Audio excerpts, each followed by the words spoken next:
Arg! Ahoy there, matey! Welcome aboard the world of boating. Please stand clear of the doors. Por favor, manténganse alejado de las puertas. The radio show devoted exclusively to the boating lifestyle. You're gonna need a bigger boat. Brought to you by worldofboating.com, your internet portal for the boating enthusiast. I was just looking into buying a boat of my own. Call World of Boating toll-free now at 1-8888-28-BOAT.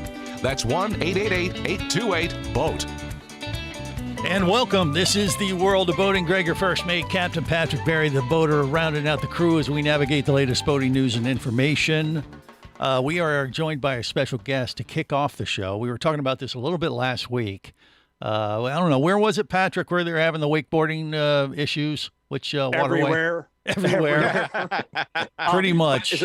But specifically last week, we touched on a story coming out of Minnesota. Right. And there was another story that popped up on my news feed from the NMMA, National Marine Manufacturers Association, involving a proposed Senate bill out of Oregon. And it had Mr. Chris Mitten's name attached to it from the NMMA. And I want to thank Chris for joining us, because out of the 300 emails that I sent out to possible interviewees last week, he's the only one who responded. Well, there you go. Well, thanks for joining us, or we apologize in advance, Chris.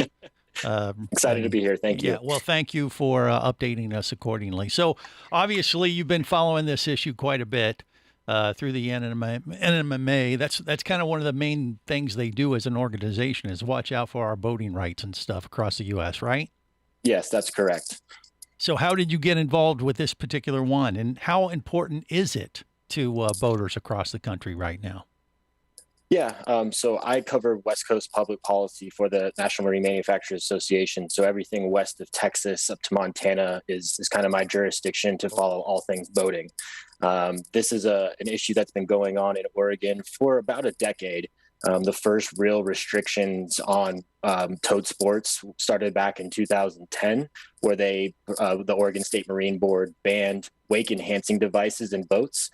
So ballast bags, weights, things like that were banned since then. And then they've kind of evolved since then with new regulations and new legislation. And this is just the latest iteration to restrict certain activities, types of boats, and things like that. We don't like that. Nailing it. They're nailing in nails into into the coffin, one nail at a time. Yeah, that's how we've kind of seen these issues evolve nationwide. Is slowly starting, and you think you're going to be okay after one rule goes in, but they just kind of keep coming for more and more. Slippery slope for sure, Patrick. Yeah. Well, going back to 2010, the wake sports weren't as big as they are now. Yes. So. It seems that the legislators are trying to catch up to where the marine manufacturers are in the way that what they are manufacturing in regard to wake sports. And one of the things that I saw as I researched into this is these bills that went into effect going back to 2019, where this particular body of water, the Willamette River, the Newburgh Pool, where it started to already restrict and shrink, and now they're looking at banning all towed sports on the Newburgh Pool, correct? Yeah, it's what they're looking to do is restrict activities to boats under 5,000 pounds. So right now, if you are a wake surfer or a wakeboarder, you need to have a towed sports endorsement, and your boat has to be less than 10,000 pounds. If you want to wake surf, you are restricted to about 3 miles of about a 25-mile stretch of river. And this legislation would require all folks wanting to engage in towed sports to have that towed sports endorsement and have a boat that weighs less than 5,000 pounds. So it's like, taking somebody that wants to go snowboarding to a mountain, but saying you can't use your snowboard, you can just kind of walk around here. I got to ask, Chris, now, do you think this is just an issue of, it's those pesky kids, we want those hooligans out of our waterway, amongst the boating community, or is this outside influences playing a factor, they just want to keep the noise down in a waterway or something like that? What kind of, factors are working against each other on this, creating this issue? Yeah, the proponents of these sorts of bills have cited things such as shoreline erosion, damage to endangered species, noise, like you just mentioned, and I think it is a little bit more of just kind of a new sport with a lot of new boaters that may not be as experienced on the water and have the same respect and understanding for how to navigate on the water with other people out there. One of the things we've seen in Oregon is when you put all those boaters into 2 1 mile stretches, you got a lot more congestion, you have a lot more issues. Makes it worse. And it kind of makes it worse, right? Yeah, so it does. Yeah. I mean, I could, it's got to be like the North Sea within that 3 mile stretch, the North Sea at Christmas time. I mean, it's got to be just absolutely horrible. You wouldn't even be able to enjoy the sport for all the other boats in that area, creating the same type of condition. Yeah. So I got to ask too, Chris. I mean, so is the role that the NMMA is playing is to try to help educate these legislative folks that want to pass these rules and laws, and like say, hey, be careful, slow down a little bit, pump the brakes, because if you pass this rule, it's going to create more problems than you're trying to fix, and you're trying to consult with them, or are you just trying to stop it altogether? I mean, what is the role that you guys are taking? Yeah, great question. We are definitely trying to work with legislators on reasonable outcomes for all boaters, right? We've partnered with the Water Sports Industry Association on a Wake Responsibly campaign that has 3 main principles: staying about 200 feet away from shoreline, minimizing repeated passes, and keeping music at reasonable volumes while operating boats. We do know that there are a few bad actors out there that kind of sully the name of all boaters, and we'd like to see stronger enforcement on existing rules that are in place. That is one of the key things that we've heard throughout this process in Oregon is people continue to wake surf outside the designated zones, or that they don't have their tote sports endorsement or things like that. And greater enforcement, I think, would be beneficial in Oregon and other places. But our efforts with Water Sports Industry Association to continue the education push is a high priority for us moving forward. So it's education over legislation kind of approach, right? With the NMMA. Absolutely. Patrick, Yes. what say you? I don't know if the legislators are aware, but Chris, you probably are. Boat manufacturers are going bigger with wake sport boats, going with wider beams, more displacement, in some cases twin inboard outboard or twin inboard engines. I mean, it's almost like they want to recreate Pipeline or Shopu, the break in Fiji out there. So, I think they definitely have to partner up. And I mean, there's got to be a balance there between, I know this proposed bill opened up to public opinion or public comment. What was the result of that? Yeah, there was a lot of folks opposed to this legislation in Oregon. About 65% of the written testimony submitted to the committee was in opposition. During the committee hearing, the public testimony, it was about 55% were opposed to the bill as well. And so, I think the community at large in that area is very opposed to any additional restrictions on the Willamette River. How effective is that public opinion? I mean, does it have any sway with the legislative bodies? Has that been your experience? Generally, yes. I would say it's crucial and it's very important, and that's one of our roles as the national organization is to help organize boaters, provide them with the materials, the science, the background, and the platform to talk to their legislators, make it easy for them, and it's been effective for us nationwide. And how do our listeners is there a website? Is there a place where they can get alerts that things are going on in their area? Because oftentimes, as you mentioned, we got new people coming into boating, especially in the last 2 years. As you said, some of them may not be as aware or may really not into that part of it. They just want to go out and have fun, but they have to realize that the impact that they're having and how to stay on top of these things and hopefully keep these, as we saw in Minnesota and what's going on in Oregon. So is there a central area website that gives alerts, or how do our listeners stay in tune with what's going on? Yeah, absolutely. So the Boating United page at NMMA will help you stay up to date on all sorts of different regulatory and legislative threats to boating access across the country, whether that's wake surfing bans, weight bans on boats, or new restrictions on cleaning your vessel before going into Lake Tahoe for AIS or things like that. Also would like to put in a plug for our Discover Boating platform, which is all about education. It's everything from as simple as, well, I guess it's not simple, but backing your trailer into on a boat ramp, or it's not simple down here. or cleaning your boat, things like that. So we have a lot of options. And it'll be featured prominently next week at the Miami International Boat Show. Because that's exactly right. They've rebranded it the Discover Boating Miami International Boat Show. So there you go. Chris, that's great information. Obviously, it's important for any boater listening right now to get involved. It may not be in your backyard right now, but it's coming. And this is the kind of stuff that NMMA kind of monitors to kind of, like I said, keep us aware of when our boating rights are being infringed on. And that's one of the roles that you guys play. We appreciate you joining us on the World of Boating today. Thank you so much for the time. I appreciate it. There you go. We got more coming up on the World of Boating. Stay close.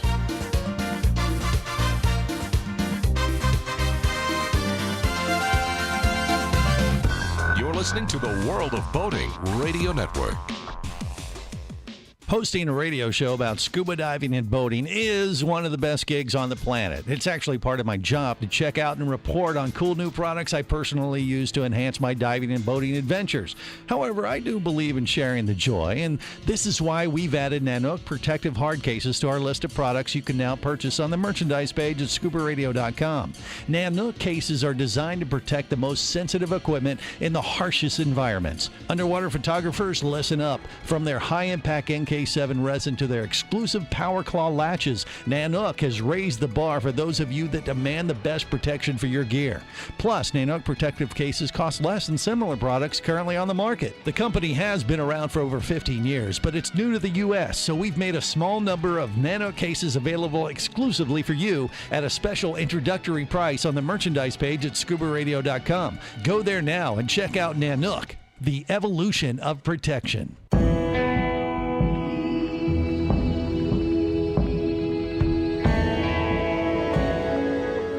Be an explorer in the other 2/3 of your world. Be the buddy who takes the kids in the aquarium instead of just to it. Be adventurous. Be amazed. Be a diver.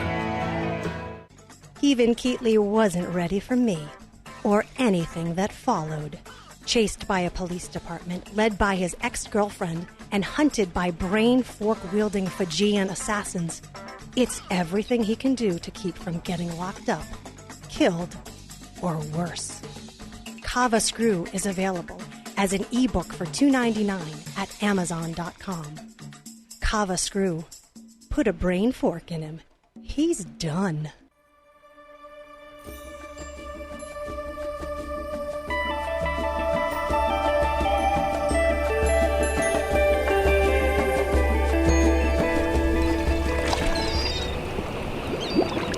You have successfully navigated the Sea of Commerce and now are clear to cruise with the World of Boating. I do like the water. The radio show devoted exclusively to the boating lifestyle. The sun, the sea air, good friends. Brought to you by worldofboating.com, your internet portal for the boating enthusiast. I'm really excited to check out these beautiful waters with you in a really cool way. All right. See that boat over there? Yeah. I think we're going to sail on it today. Oh my God, yes. This is the World of Boating. Greg, your first mate. Here we go. Captain Patrick, Barry the boater. This is literally a dream. This is not real. I know what you're thinking. Like, how has the Bachelor been doing? Have they went out on any boating, romantic dates, overnight stays? You're the anything? only one that watches that. I still haven't done it yet, but it's coming. The overnight stays. When they get that, they're going to go out on a boat. I feel it. I just know it's going to happen.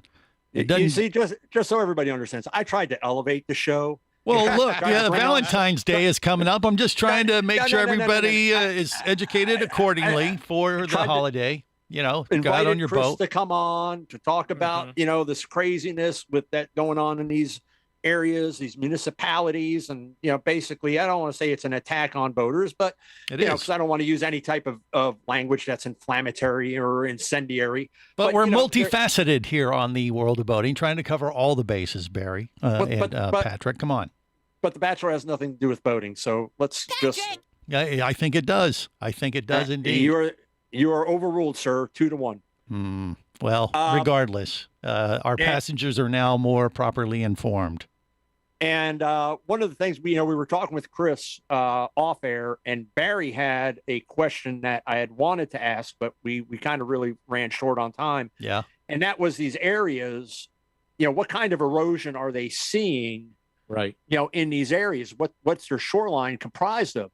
And the areas that have been left untouched, natural, pristine, which is rocky, no erosion. But where they are seeing erosion is where people have built these homes on the water and have taken out all that natural protection, to put in their beaches and their docks. So you're saying the boaters are being blamed for a problem that they didn't create?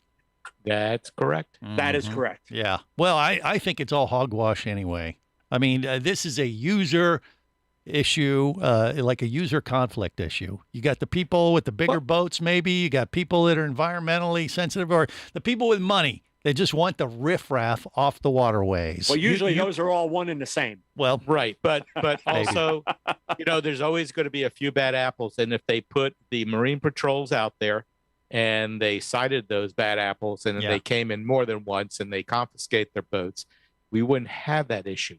Right. But they always take the easy way out. It's easier to pass a law where the law-abiding people will abide by that law than it is to spend money on Marine patrol and actually patrol the areas. Well, we all know that, this country in particular, if you don't like something, you can literally legislate it out of existence. True. In some cases, it drives it underground. In this case, it really wouldn't, because you can't take a boat underground.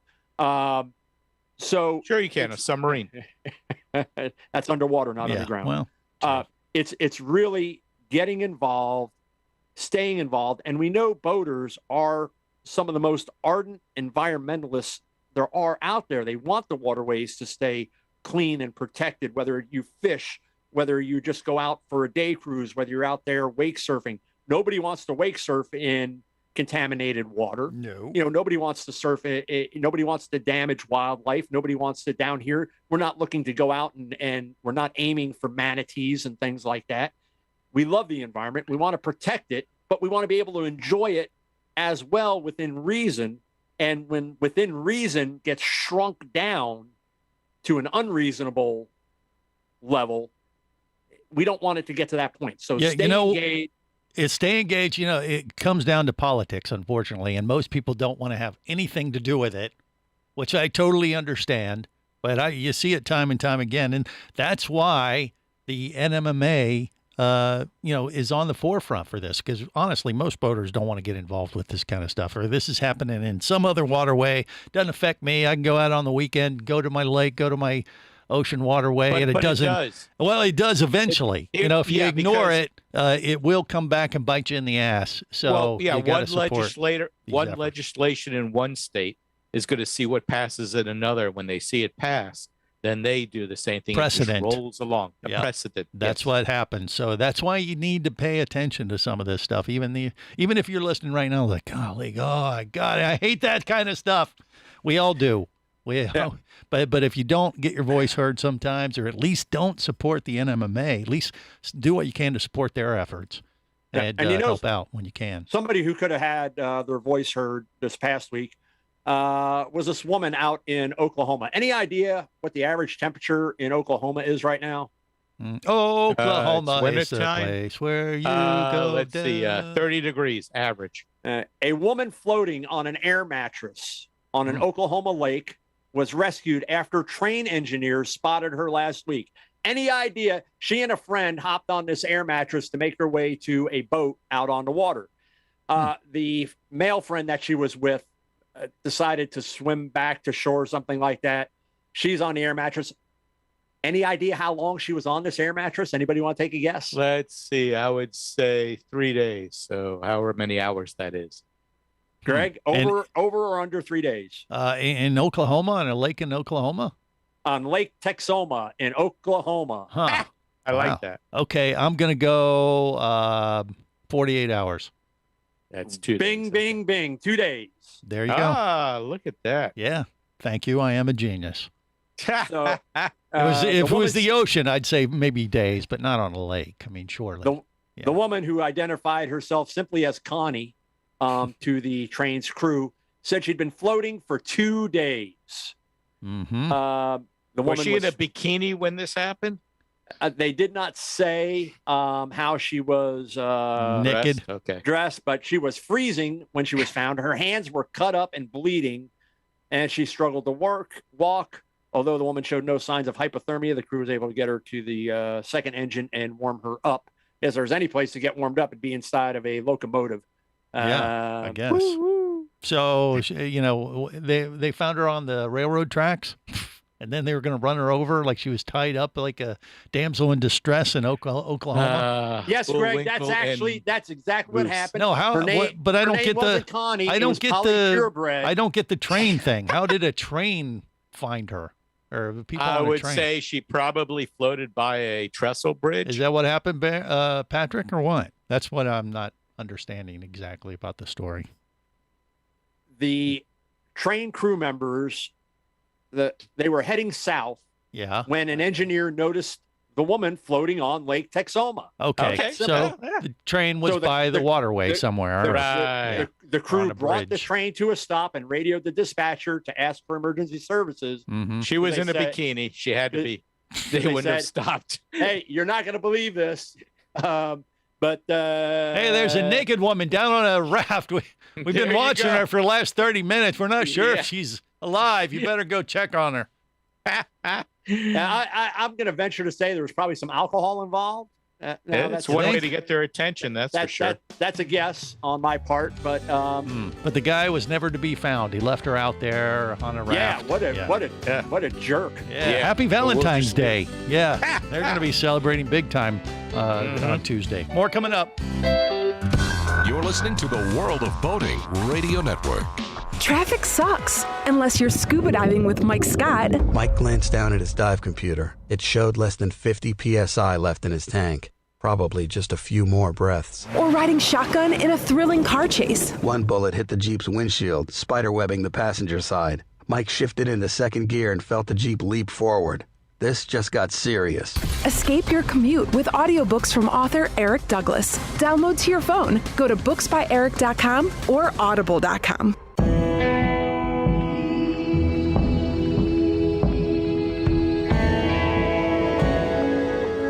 Be an explorer in the other 2/3 of your world. Be the buddy who takes the kids in the aquarium instead of just to it. Be adventurous. Be amazed. Be a diver. Imagine traveling twice as fast as you can drive. Imagine taking friends and family snorkeling, surfing, skiing, shopping, and more to exotic destinations. Imagine attending business meetings in cities far away and still making it home at night. Or just imagine exploring the wild blue yonder. Quit dreaming about it and get to it. There has never been a better time to become a private pilot, and Flight Training Professionals in Orlando will show you how. Flight Training Professionals in Orlando is your full-service flight school.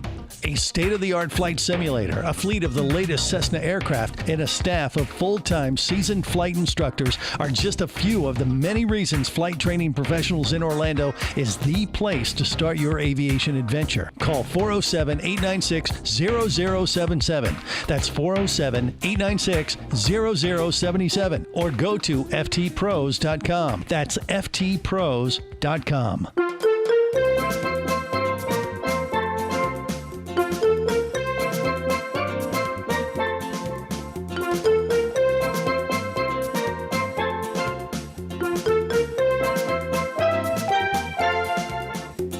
This is the World of Boating.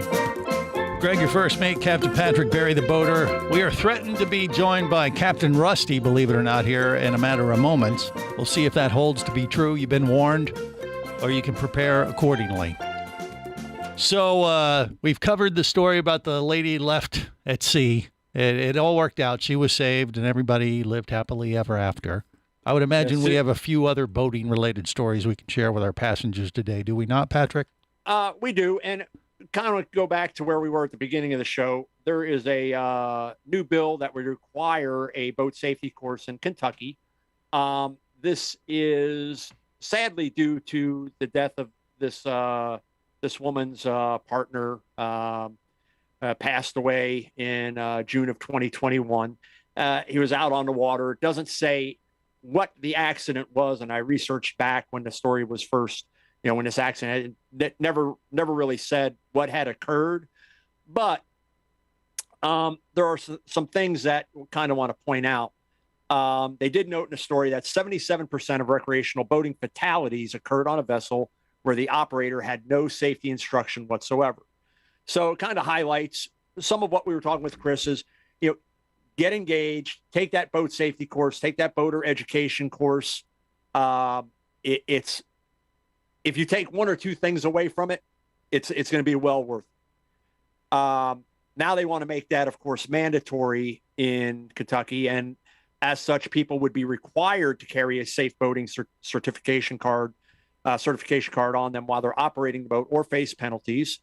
Right now in the state of Kentucky, as long as you're 18 years old, you can buy a boat, put it on the water, call yourself a captain, and away you go.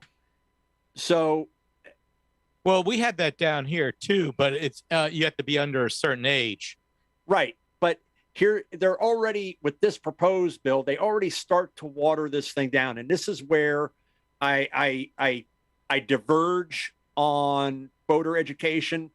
People have listened to the show. I'm actually in favor of boat licenses, like a car like to drive a car. Good luck with that. I know. Yeah, I didn't say it was going to happen, but I'm in favor of it. Okay. All right. Well, we know where Patrick stands on that. Rusty is going to join us. I see him on FaceTime now. He's coming up next on The World of Boating. Stay close. You're listening to the World of Boating Radio Network.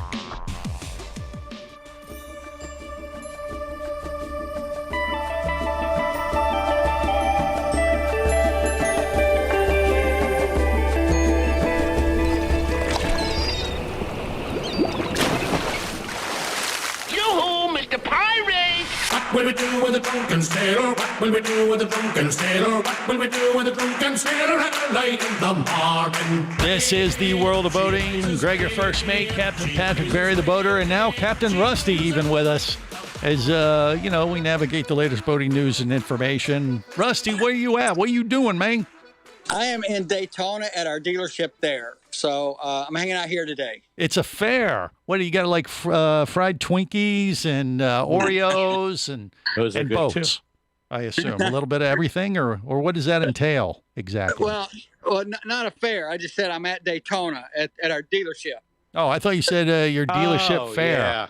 Okay. No, we don't have a dealership fair. It should be. You should have, like rides and all kinds of things to kind of spice it up. There's another idea that I'm going to share with you maybe next time. Thank you. I owe you so much for these ideas. Yeah. He'll file them accordingly with all the others. He doesn't make any money off of your ideas, Greg. Off my ideas, the guy is now a boat dealer magnate and has yet to cut me in on any of the profits. Well, he is smarter than us. He's going to send you a hat. Yeah. Well, business is good, though, I assume. Is it? Yeah, no, business has been great. We bought a lot of used boats, about $2 million worth of used boats over the last year. So that's kind of what we've been doing. We've gotten a lot of pontoons in, some other brands, not so much. I was going to go to Miami. What, Barry? What say you? I was going to try to sell him my boat, but he didn't want it. Well, now I don't know. Used boats. Are you buying them, or are you just getting them like on trade-in for new vessels there, Rusty? No, we were actually, for a little while, we were actually buying them. Really? Okay. Because, you hear these reports with used cars are selling for more than new cars do. Is that the same thing you're seeing with the boats? Is that why you're doing this? Yeah, it's interesting. If you go into like NADA, and look up the price of your boat for right now, and then you backdate it a year, you can change the date of the book and you go back a year, it'll be tremendously less. I mean, not just a little bit less, but a year ago it's worth a lot less than it is right now. Well, like what percentage? Is there a general percentage you think, or what would you say? 300%. I'll give you an idea. Yeah. The other day I did a 30 Calypso. I mean a 26 Calypso, and it's listing right now at 154, something like that, 2019. And I went back a year ago and it listed at 110. Wow. Wait, don't you have a Calypso, Rusty? I do. I do. And it's for sale for 154. There you go. Captain Rusty is a boat flipper. You know, maybe it could be a new TV show coming to a channel near you. Yeah. Now, I don't want to sell my boat, but I am packing to go to Miami. I leave on Tuesday morning. Yep. Okay. You gonna be there the whole week working working your booth?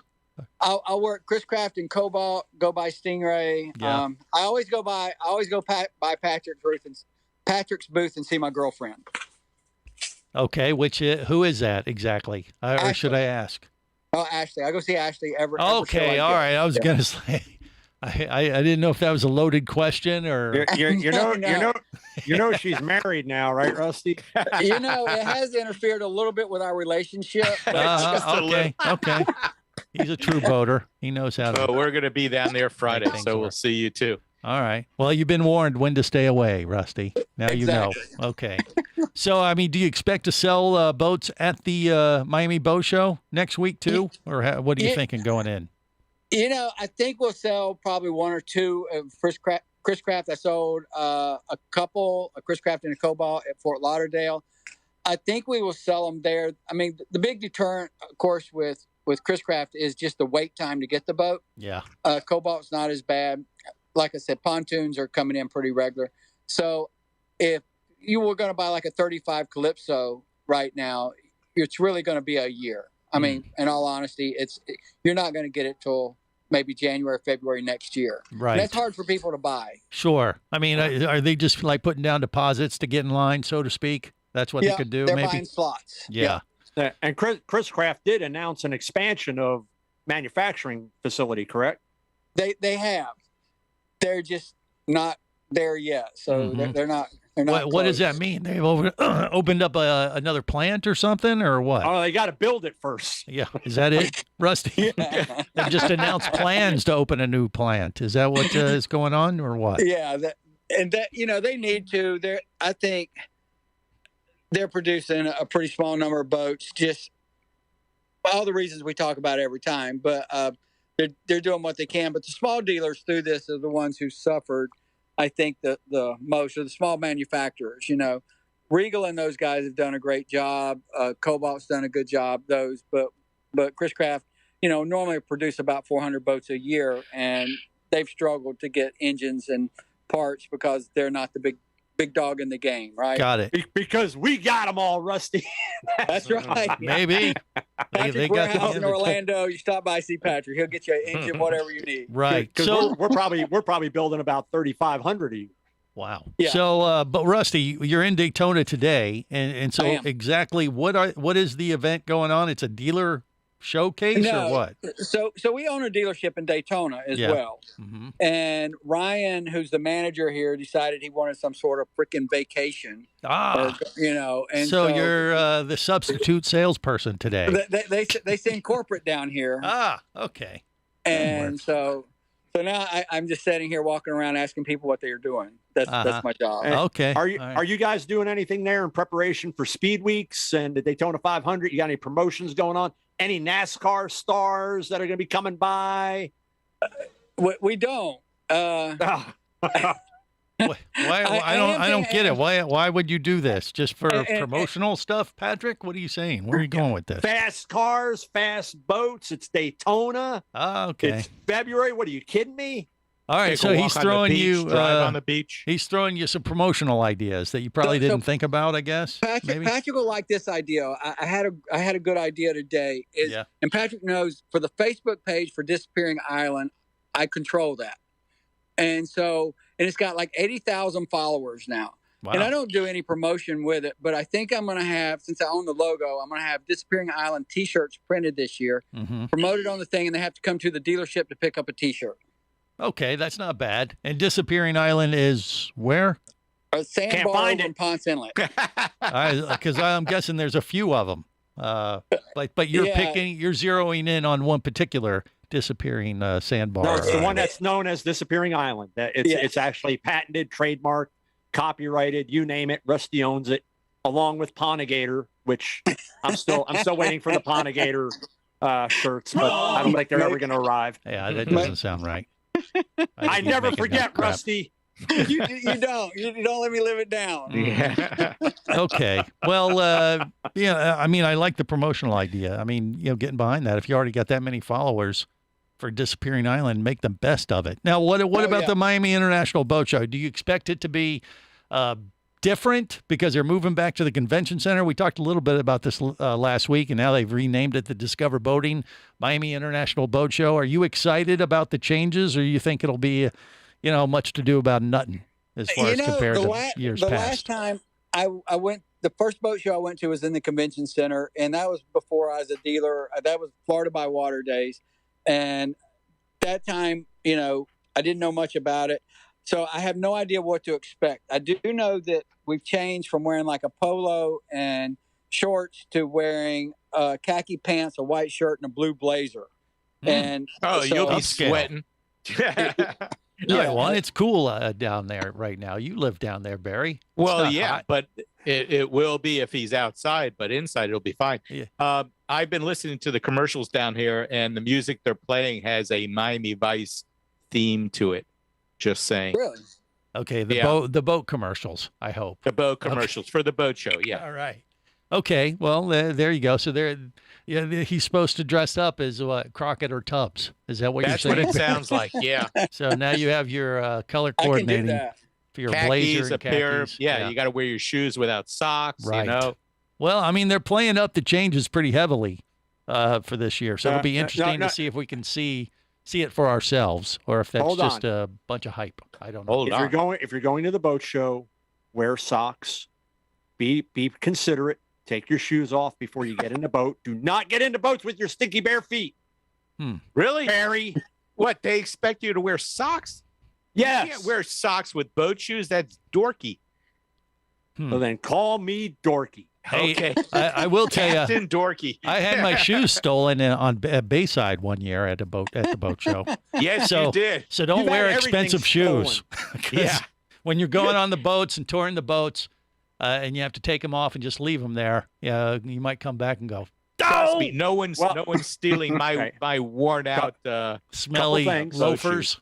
Couple things. Don't wear your really nice boat shoes, but if you do, when you take them off, and some booths may have the little booties. I know we did that the last couple of years we were down there, which seemed to go over really well. I mean, because a lot of people didn't want to take off their shoes, so we provided booties. Booties. All right. Well, I think Barry's pretty safe. No one's gonna steal those Crocs, those pink Crocs he wears every year. All right. More coming up on the World of Boating. You're listening to the World of Boating Radio Network.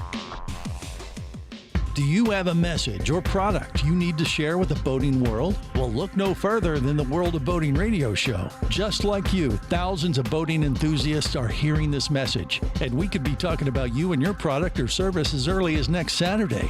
Remember, a terrible thing happens when you don't advertise. Nothing.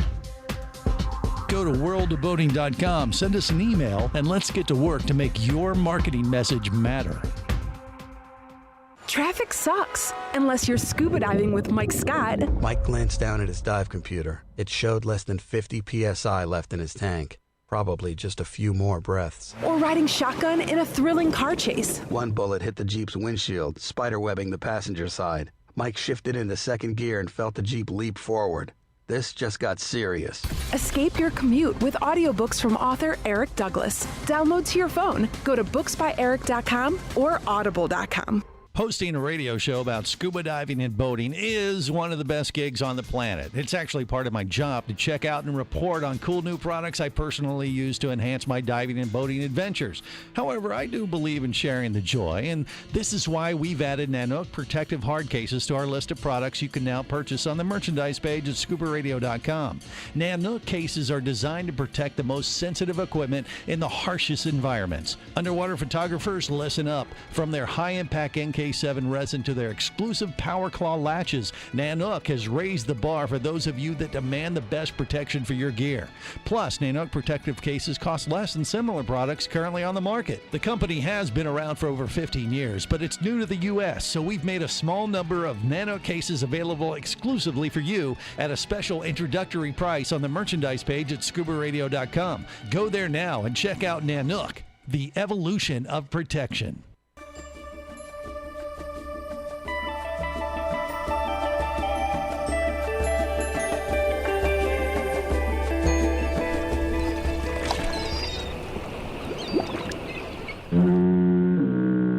You have successfully navigated the Sea of Commerce and now are clear to cruise with the world of boating. I do like the water. The radio show devoted exclusively to the boating lifestyle. The sun, the sea air, good friends. Brought to you by worldofboating.com, your internet portal for the boating enthusiast.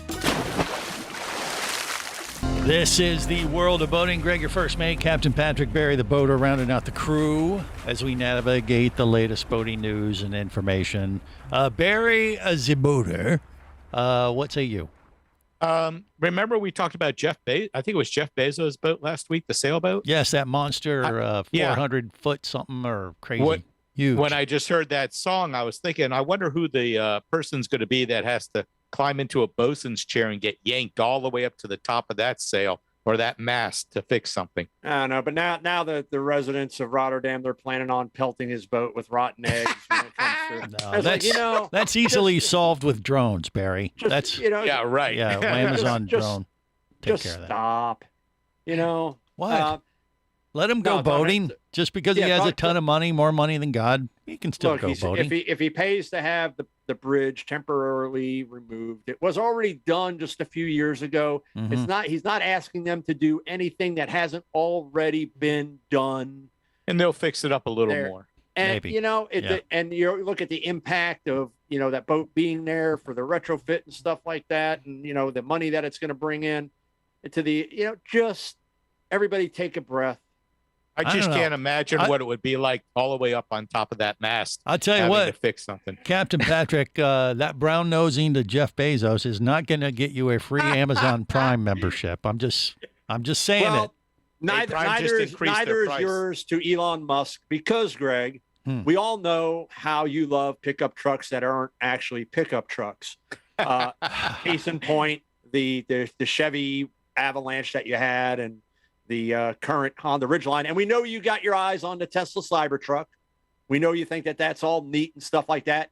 And there is a company, this story was posted on worldofboating.com and on the World of Boating Facebook page.